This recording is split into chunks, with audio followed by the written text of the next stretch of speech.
Welcome to the Community Spotlight podcast with my guest, Diane Awbrey. I did get your last name correct. You did. Because, you had another name previously, so I have to make sure because, I've got old habits. Oh, I get it. And, I understand. And so, some of those habits are good and some bad. Now, I've known you now about 7 years. I think I've somewhere along that line. So. I would say probably at least. Yeah. Yes. But Diane is here representing the Crawford Soil and Water Conservation District. She's she got a highfalutin title. Everybody's got a title, and I always bring this up because we get some fairly interesting ones. Diane is I got to read this one off, the Education Information Coordinator. So obviously the question begs, what does an Education Information Coordinator do, Diane? Well, now, Dave, it probably depends on what day we're talking, but yes. Yes, I know. So, yes, a lot of my job is going to be doing education in the classroom. So I go out and I do a lot of natural resource conservation within our area schools for kindergarten through high school, or I'm sorry, I should say preschool, honestly, through high school. So that's a lot of my job, but then we'll also do adult education. So in that realm, it's my responsibility to get that scheduled, to get the information out there. And then the other part of my job is the part where I will be in the office making our website, our Facebook posts, doing our newsletter, things like that. So that's all part of the education process. It's just a different form. Instead of with children, you're basically trying to educate adults. You got it. You got it. Did I pretty much sum that up pretty well? Yeah, it pretty much is. Yeah, that's what it is. Now, my other memory of you is it wasn't always in around June. You were out. I always say you were out in the middle of the creek. You got it. Yeah. Do you still folks do that? Or? Still do. Actually, the last several years we've been hosting. We do the day camps is what. That's why I couldn't think of what they were called. That's okay. We do a 9 to 3 for anywhere between 6 to 12-year-olds, and we usually have about 40 to 50 kids out each day. And the last several years we've been doing it at Camp Michael, which is a beautiful facility. Sure. Not very well known here within our county, but such a gorgeous facility. So they allow us to use that. We go out there and the kids do a lot of education, but one of the favorites is always ending the day in the stream. Now, Dave, I am a thinker after being in this job going on 17 years. You have to do that at the end of the day because the kids we always slip on a rock. We like to get soaking wet. So, yeah. It lends itself to getting yourself drenched. You got it. And then they always want to come up and give Mrs. Awbrey some hugs before they take off. Wow. So, yeah. That's wonderful. Normally if I was doing something like that, they probably want to hold me under the water. And we won't go any further than that. I don't want to give people any ideas. But anyhow, right. Diane, thanks for, now I think our listening audience and the people that are seeing us here on the podcast as well have an idea what you do as the Education Information Coordinator. Now, I understand we want to talk about something which I didn't think about much until you brought it up prior to us going on, was this holiday recycling, and for those that might not know about it. Sure. So one of the things within my role, I do education for our recycling here in the county. So I just wanted to kind of touch on a little bit of that because one of the statistics that we know is from Thanksgiving until New Year's Day, there's a 25% increase in household waste, which of course makes sense when you think about the shopping and everything else, and the holiday gatherings we have. But that's about 1,000 pounds more per household just within that time. Wow. Yes. So it's always good. I mean, I'm a big recycler, so I think it's important to do that anyways. But some of the things to consider, first off, if you're not aware, I know it's been pushed up quite a bit within our county, but we're single stream recycling now. So. Okay, now what does that mean for us that don't know what single stream recycling means? Sure. So that's very new for our county. That just started just this year, or at the very end of last year, I should say. So you don't have to sort all your recyclables anymore. Oh, okay. So if you have glass or you have plastic or you have paper, you're going to dump it into that recycling hopper all just loose. So You don't have to sort it anymore, which is nice. So the recycling hoppers, the ones here in the county, there's one behind Bob Evans, there's one at the fairgrounds, there's one at the city, or some at the city building, some at each location actually. And you can just take your recyclables then and dump that in there. So then they will take it then to a sorting facility and sort it out. So we don't have to do that. So that's what single stream would mean. Okay. Sure. Well, we went from a physical stream with our. Listen, we're really making connections here today. We are today. Yes. I could make some other comments about streams as well, but again, I can't go down that road. So we should keep it. Where we we're at. need to keep it the way we were going. Yes. So that's part of the recycling. What else is part of this? So one of the things to consider is when you are doing all of that online shopping, because let's get serious, we all do it. It's pretty easy. So we get a lot of those cardboard boxes. That's going to be one of the biggest waste product during this time because of all the online shopping. So a couple things to consider. Of course, when you're taking those those cardboard boxes to the recycling hopper, then make sure you're breaking them down. So you don't want to put them in there, and you also don't want to put like a bunch of your recycling in there and then just throw it in.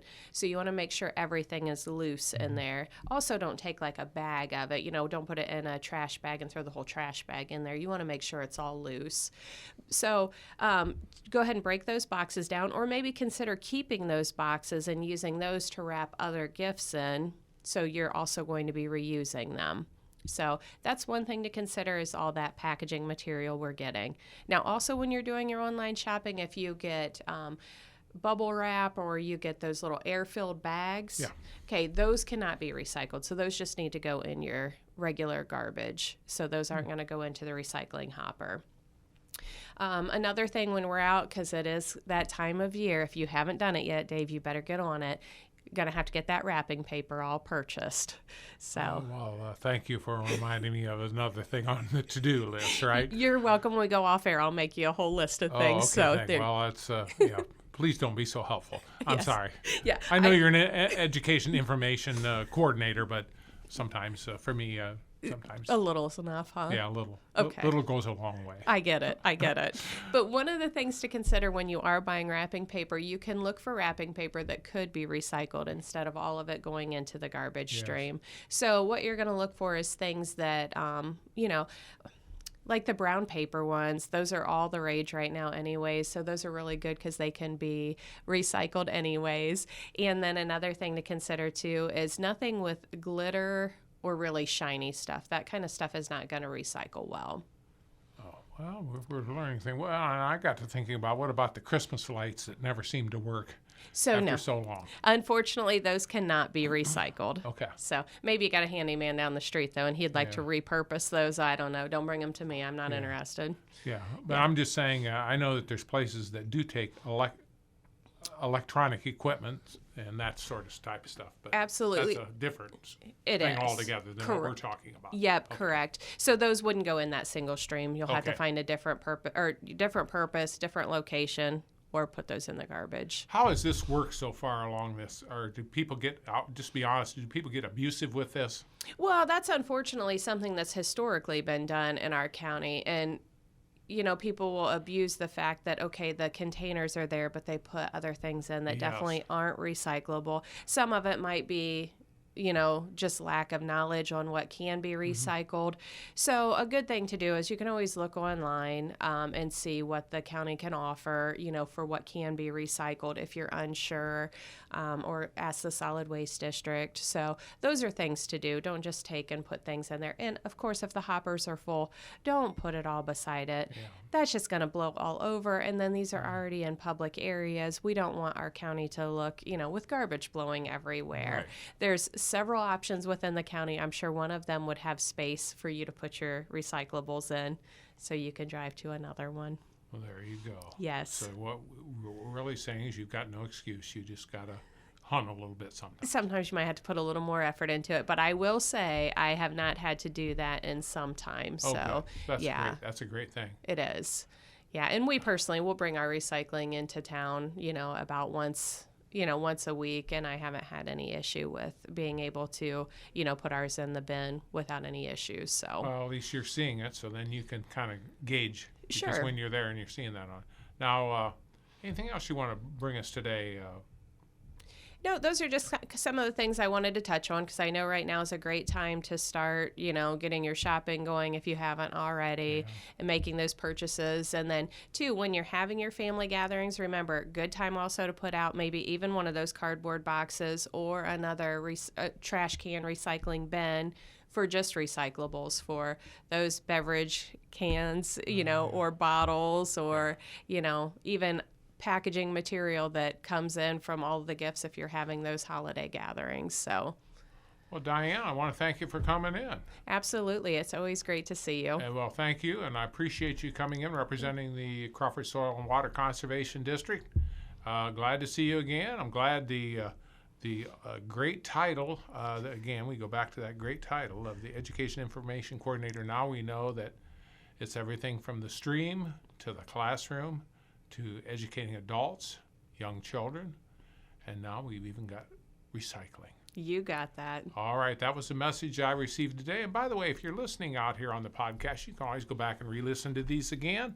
And if you have other questions, I'm sure, regarding any of the things going on at Crawford Soil Water Conservation District, they can go on your website. And I believe the website is crawfordswcd.org. Did I get that correct? You sure did. And you're also on Facebook. That is correct. All right. The only other thing I'd say, if you're really stumped and if you're like me and you're probably not on any of those, you can always go give them a call. You got it. Or stop out at the office. Yes, and the office is at 3111 Ohio 98. I always say it's next to Producers Livestock, just further west, I guess, on the same side of the street. That's a good way to put it. And then also, if you really want to talk, you can always call 419-562-8280. Thanks again, Diane, for being a part of the podcast today. And looking forward to having yourself back again. Don't be a stranger. But then again, they just jump at the chance to come in and interview with me. But, we line up for the chance, Dave. Oh, yes, so, I know. Yeah. It's yes. You drew the short straw today, and that's how you ended up in here. But thanks again for coming on. We like to have the folks in Crawford Soil Water Conservation District because our soil and our water are things that we really can't afford to mess these up because once we got problems with them, there's not an easy fix for a lot of this. And some of this stuff's, a lot of it, I always say, is self-inflicted. We got to kind of watch what we're doing. And we're just it's not lecturing people, it's just saying people be a little bit more aware of what's going on and maybe some of the impact that you're having on our environment. Absolutely. All right, thanks again for being on the podcast. Thank you.